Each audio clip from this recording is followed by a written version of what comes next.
Hi guys, it's been quite a while since I've checked in or posted any chats or stuff like that, but I thought I should now because I can officially announce, which I can't believe, that my book is available for pre-sale on Amazon Prime, and I will post the link in the notes to this video.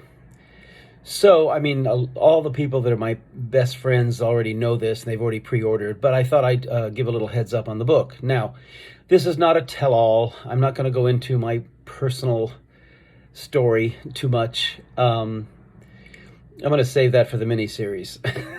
I'm not kidding, actually. Might have a mini-series based on the real private life. However, anybody that's been following my posts know that I have no life. My life has basically been dance, ballet, and the primary figure, the mover, my father figure, was of course George Balanchine, and I am so grateful and blessed, and I can't say enough about how fortunate, lucky, and grateful, again, that word I am, that I came along at that time when he was very active, before any major illnesses. He brought me to New York to choreograph, not to dance. Luckily, he ended up liking my dancing, so I got to do a lot. It's all in my book, so I'm not going to go into it. And anybody that's been following me knows a lot of this. But I just wanted to say I'm officially a published author. Wow, who would have thunk it? And it's also not as told to or co-written with. It's all, for better for worse, my words. Of course, I've had an editor, and I've had very good friends that have helped me with certain things, fact-checking, etc., grammatical errors. But that's kind of normal. But the book is entirely my words and my story, and 80% of it is all about the New York City Ballet and my generation, my years, George Balanchine, how I knew him personally.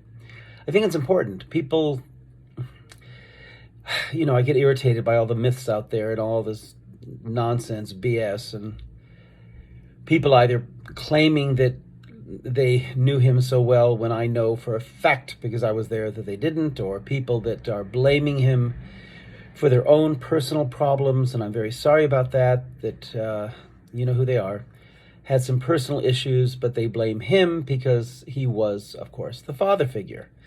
And it's always easy to blame daddy. However, I didn't know and I didn't see that part of him. I saw not a rose-colored glasses kind of thing at all, but I saw what I saw of him. So I wanted to get that out there in print, on the record, kind of to counteract some of the nonsense I've seen and read over 30 years. That's about it, I guess. I'm going to put at the end of this, I'm going to put me and Gelsey Kirkland, a silent home video of us dancing Rubies, and this was probably her last and my last year in the company. We had so much given to us, and I unfortunately left the company before some really big things were coming to me. I mean, he had originally was starting Coppelia on me and Gelsey, and we started rehearsing, and he choreographed the solo on me and the pas de deux, and with Alexandra Nilova, who was a great friend of mine, and with Gelsey. And the other thing we had started working on was the Steadfast Tin Soldier. Again, me and Gelsey, and he'd already started choreographing it. But she got the call. It was too hard for her to resist to go join Baryshnikov. He had just defected. And of course, that was a big deal for her. That was very attractive. So she left, and I left to start my Los Angeles Ballet, because at that point, it's not that I thought I learned as much as I could learn from him, but as a choreographer choreographing the company at the same time, Balanchine and Robbins were turning out masterpiece after masterpiece after masterpiece. This includes the first Stravinsky Festival and Goldberg Variations and Dances at a Gathering, both where I had leading roles. as a choreographer, I just felt redundant. I mean, these two guys were geniuses. This was on another planet, and I'm only human. So I thought, well, maybe I should strike out on my own and just kind of see if I can. And I did. And luckily and very happily, I was able to launch Damien Wetzel, who became a major star and now the president of Juilliard, and other dancers that I talk about in my book. But so even though sometimes I wax nostalgic about what would have happened if I stayed in New York, Balanchine wanted me to stay. He brought me back as a guest artist for several years.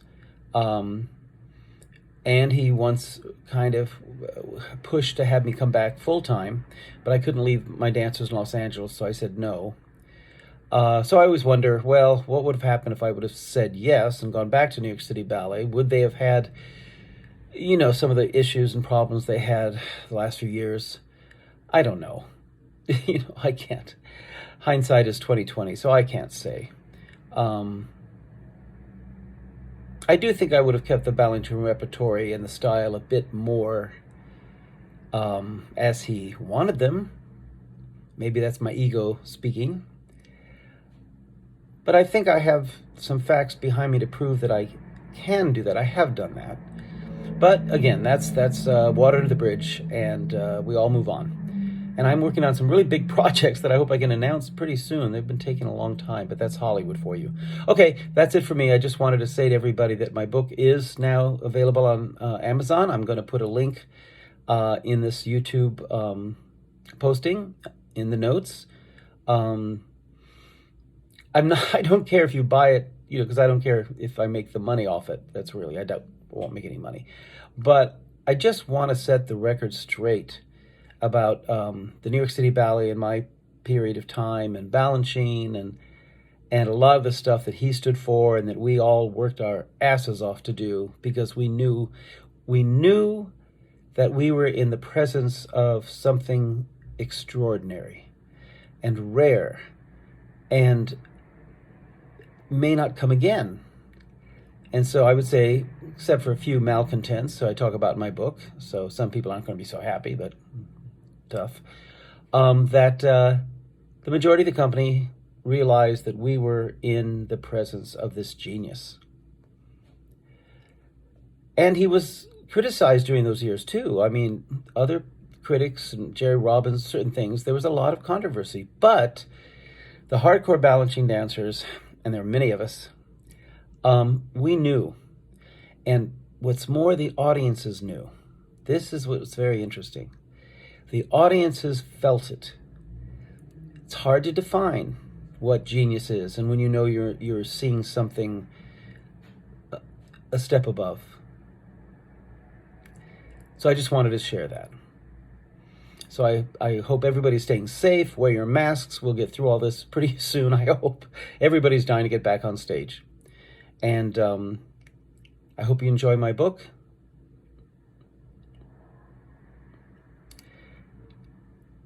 I enjoy telling my stories, and they're all true.